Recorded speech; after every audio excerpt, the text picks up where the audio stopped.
Welcome back to the program, ladies and gentlemen. On December 10th, 2023, at the Queen's Park Savannah, Project 600 will host a public march and rally and expressing the frustrations of crime and criminal activity in TNT. Now, a lot more is to be said about such, and I'm joined by the chairman of the Project 600 committee, Mr. Mohammed, this morning, and he is with me in studio. Hello, sir. Welcome to the program. Thank you very much, and good morning to yourself and all of your viewers. Well, thank you very much for joining me. The Project 600 committee, let's begin there by asking how was this formulated? In fact, what does even Project 600 refer to?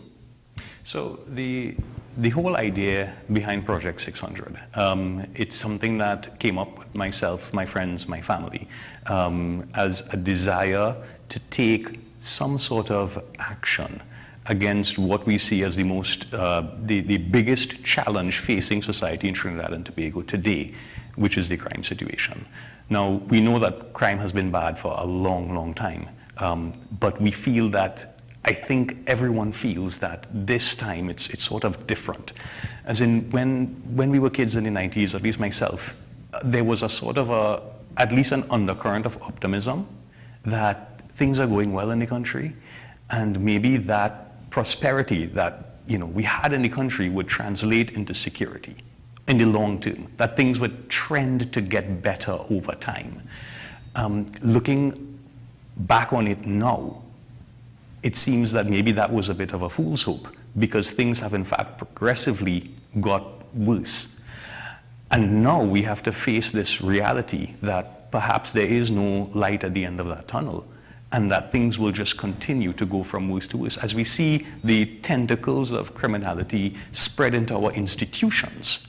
And so the very institutions that are charged with getting this thing under control, they now seem to be falling victim to the disease, as it were, of crime.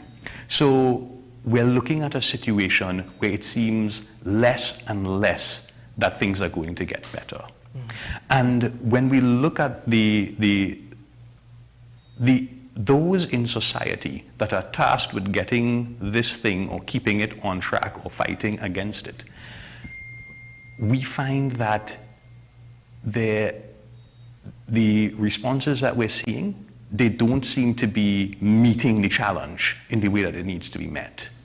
And there's a politicization of everything in Trinidad and Tobago, and I think that's making things worse. Now, we feel that we as citizens need to speak out about this. We need to take action against it. But it needs there needs to be an avenue outside of the politics to deal with that. Mm-hmm. Because we're looking at our leaders and those who particularly are involved in the criminal justice system. And we see the Prime Minister, the leader of the opposition, the former Commissioner of Police. We even see the DPP. We see the Chief Justice. We see all of these figures who are there to guide us forward. Mm-hmm. And from my position as a young person in this country, there's just too much bickering. There's too much fighting. There's too much, quote-unquote, politics. And I felt as a citizen of Trinidad and Tobago, we need to come together as part of our civic responsibility. Sometimes we forget the role that we play as citizens. As part of our civic responsibility, when we see things are going awry, we need to speak up about it. The optimism that you mentioned that you would have had as a child, because crime has always been a thing. Crime has always been something that has plagued TNT, but as you mentioned, it's getting worse and worse. I know you said that such optimism has faded, but isn't it that optimism in itself that has led it to the formation of the Project 600 committee, based off of what you said, it's its purpose, and the events due to take place on December 10th? Absolutely. I mean, you always have to believe that you have agency in a situation. Now, we're not the regular citizens of Trinidad and Tobago, myself, we're not in positions of big influence. We can't directly, affect things in a way that to say we could fix it with our hands. But we do have agency and we have a voice. One of the things that we're grateful and lucky to have in Trinidad and Tobago is freedom of expression. And so we have a sphere of influence. what are the things that are within our capability to do. Within our sphere of influence is the ability to raise our voices. And so there's a duty to practice those things that are within our sphere of influence. We can't, make broad sweeping changes. We can't instruct. I don't even think we could instruct people what to do. We don't have access to all the information and all the intelligence about, all the research and all the data about the crime situation in Trinidad and Tobago. What we do have is our feelings about it. And we as individuals care for ourselves, our friends, our family, our kids. For me personally, it was about my kids. And to say they have to inherit this, what we put together. We are the ones who are in running things in Trinidad and Tobago today. Long term, we don't have to live with these decisions. Our children have to live with these decisions. Decisions that are being made by persons in authority right now will affect our kids more than it will ever affect us. Why do you suppose that this is an appropriate avenue? TNT has had multiple movements, multiple marches, rallies, expressing their frustrations, even against criminal activity and crime, and even the operations of institutions within the state. So why do you suppose that this is, or would be rather, an effective move on the part of the committee? So firstly, this is for us, right? We all have a need to express solidarity and to show support and to empathize with each other. One of the stated objectives of Project 600 is to show solidarity with the victims of crime. So we're asking for 600 volunteers to carry 600 flags into the Queen's Park Savannah, each flag representing someone who would have lost their life to homicide over the past year. And so this is where the number 600 comes from. Approximately 600 homicides last year. We're heading towards a similar number this year. So number one is to show that solidarity with those who have lost. We all feel the hurt inside because it has seeped into our day-to-day lives. All of us, if we're not victims of crime, each of us knows somebody who is a victim of crime. So we need to express that solidarity with each other to show people that we're not crazy, we're not alone in terms of how we feel.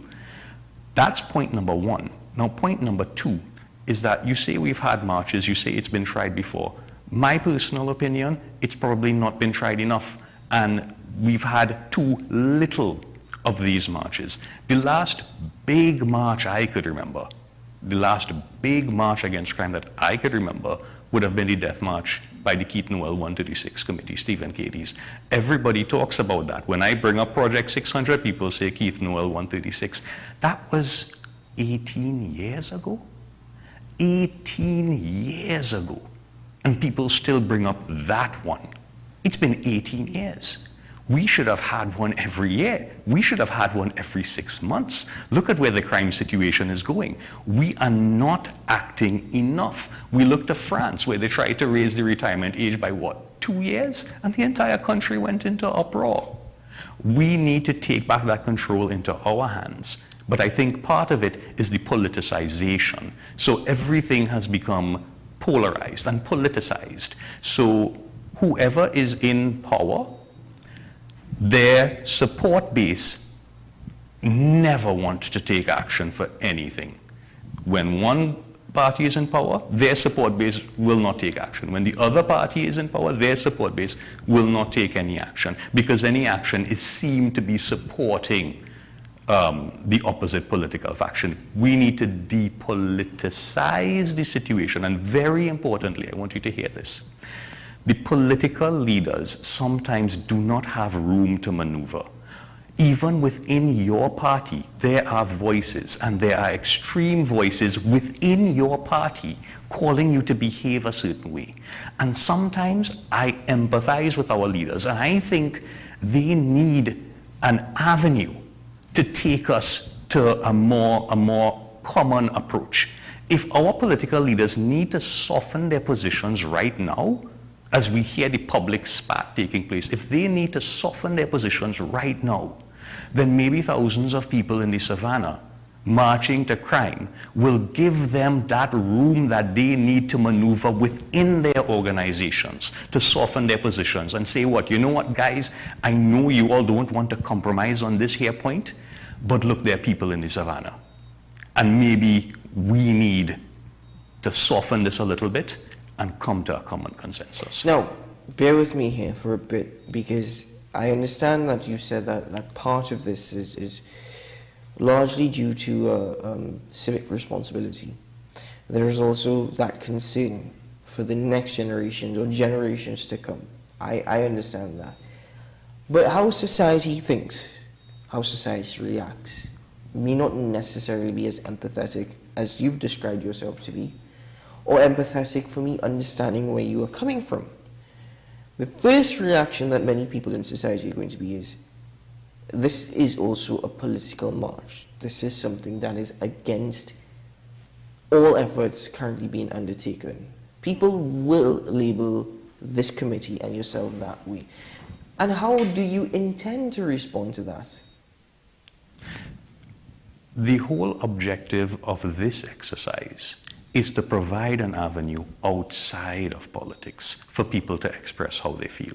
And so we are appealing to all citizens, regardless of their political affiliations, to say that crime is something bigger than all of us. It's bigger than the politics, it's bigger than the parties, and it's something we need to come together on. I think especially in the current environment of the discussions taking place politically right now, I think the average citizen feels really that we need more compromise. And what we are trying to do is to help those who are in power right now, give them some ammunition that they are able to do better. Because when you don't have people in the streets, you sort of, as they say famously, they ain't riot yet. No, we want our authorities to do better, and so we are showing that we as the people need them to do better. If we were talking political action, it would be along the lines of, well, you're not doing this and you need to do this. You're not doing that and you need to do that. You can't do it, we need this other person here to do it. And we are adopting none of those positions. We are saying, we as the people, asking those who have influence, and not just in government, but also in opposition, and also anybody who has influence on the entire criminal justice system, even in advisory capacities, in legal capacities, in the justice system, even in the social system, because there is a huge socio-economic component of what's going on here. And we're calling for everyone to work together to move this thing forward. And there's no political advantage or gain or anything to be gotten by us, the citizens, from that call. How long has the Project 600 committee been in operation? How long has it existed? Must have been a month, because this was something that came up very suddenly. And I'll tell you a little bit about the thought process, right? We keep saying, we have these conversations, myself, my family, my mom, my sisters, my wife, and everybody's concerned about crime. It's something that has dominated national conversation for the longest time. And we're saying, oh, we wish somebody would do something, that there's a way that we could, there's a way that we could express how we feel about the situation. And, you know, we said, you know what we need in this country? We need a cry day, right? This is what we said. We're going to have cry day, like a Friday cry day, where people should just go into the savannah and cry. Because this is how we feel, man. We're just in tears about what's happening, and friends migrating, and neighbors being broken into, and myself, all of us are victims of crime. We were victims of crime several times, right? And we just felt that we need to just get together and have a cry out, right? Because it's just this overwhelming way that we feel. It's oppressive. It's weighing down on everything. It's weighing down on society. There is a collective trauma for being the 6th most homicidal country on earth. There's a psychological impact on our society. I don't think we understand how much this is affecting psychologically, this collective national trauma. Our kids constantly overhearing conversations about this one was broken into and that one was shot, and then the videos on social media, and you're seeing it in front of your eyes, and our kids are exposed to these things, and they listen to news and they hear it, and it's sinking down deep inside them that this here is all that's for them, and it's wrong. So we had these conversations, and there was a point where we said, you know what, no one is doing it, so let's do it. And this was just in September. And so very quickly we said, you know what, no one is doing it, let's do it. Let's call a non-political rally into Port of Spain for the citizens to come together and share how they feel about what's going on. What has the response been like thus far in the 600 volunteers? It's been amazing, and it's been concerning. And I'll say that because we have the both sides. As you said, first and foremost, there are all those people who say, yes, this is what we need. We need this right now. The country needs this. We're with you 100%. We have so many people just organizing groups and groups and groups to go down. So many, I've been contacted by so many friends I haven't heard from in years. What can I do? Just tell me, how can I help? It's been fantastic, right? But then there's the other group that say, oh, what are you guys going to accomplish? This is just politics in another name. Or it's Keith Noel, Stephen Cadiz, all over again, been there, done that. December 11th, nothing's going to change, right? So we've had both, and to that I say, listen, December 11th, you know what's going to be different?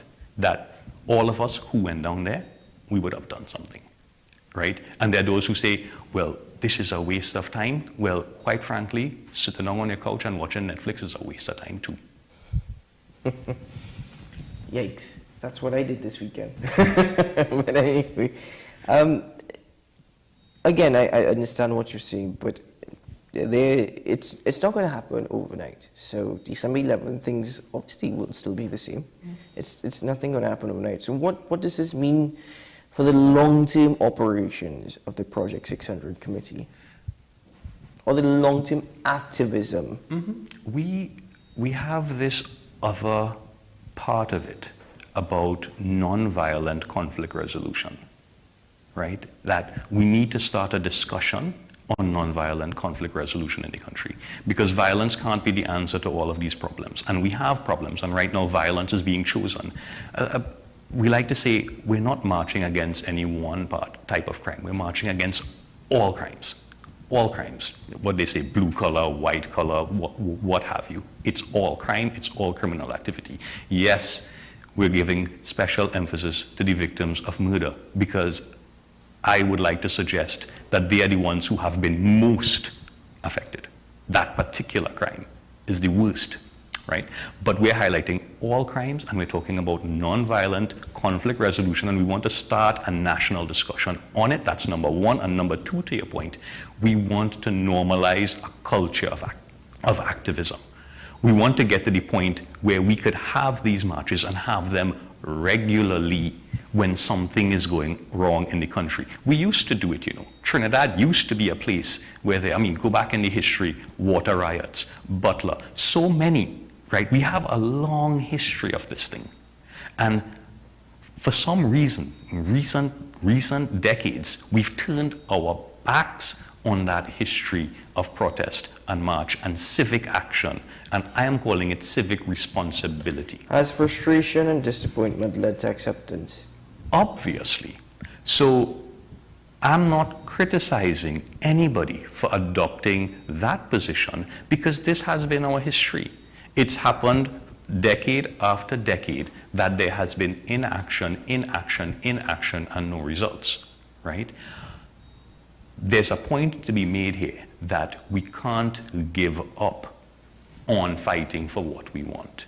We have to keep at it until things get better. And sometimes there are small improvements that we don't see. Mr. Mohammed, before we say goodbye, and thank you for your time this morning and for explaining all of this actually for the viewing public to have a better understanding. On a different note, related to crime, related to TNT, but not necessarily the march, I'm curious to know, you mentioned that you have children, and I'm sure that you may have nieces or nephews, and even the friends or individuals who are part of the committee and colleagues, whatever the case may be, they have children, of course. Yeah. If this is something that continues, do you see a future for generations to come in TNT? Do you see TNT being a place that you would encourage future generations to stay within, to live in, to work for? Listen, I think Trinidad and Tobago is the most beautiful place on earth. And it has nothing to do with the natural beauty, which we have tons of as well. But it has, to me, it has to do with the fact that we are living in a country where you could have a church, a mosque, and a temple sharing the same compound, sharing the same car park, and everybody goes by everybody's house on their festival and eats their food. Look, me, I went to a Hindu primary school, a Catholic secondary school, and I'm a Muslim, right? There is no way where on earth where you have these sorts of stories taking place, and I think it's what makes our country beautiful. It's what makes our people the most beautiful people on earth. Listen, Trinidad and Tobago may never have been great, but man, it was sweet.